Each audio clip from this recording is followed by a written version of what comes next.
Tukzer Dongle. Yes, today we are going to talking about Dongle. Don't left this video right now because it's very important to you and me and others. Because if I will say you that restart your Tukzer Dongle, you're gonna just press this button and switch it off, and again you're gonna switch it on.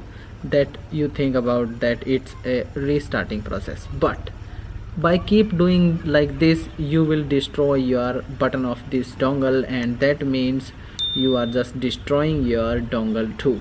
Now if I tell you that from your mobile, laptop, computer, wherever you are using this dongle, you can easily restart, and you're gonna ask me why to restart.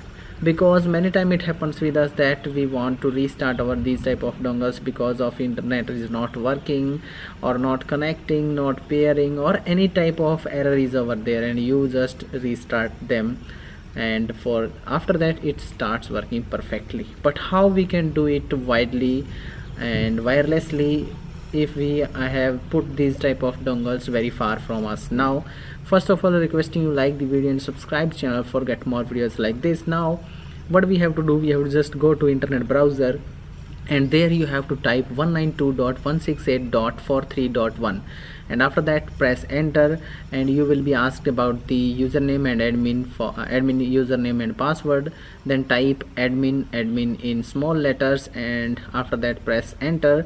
You will be taken to the admin panel of this device, and after that you will find a option called restart. Click on that, and it will ask you that you really want to restart this device. Press OK, and voila, you have just restarted your device. After few seconds it will disconnect from your device, and again Wi-Fi will be connected when this device is restarted. If you like this video, don't forget to like, share with your family and friends, don't forget to subscribe and hit bell icon for get more videos like this. Be with us, keep learning how to do it.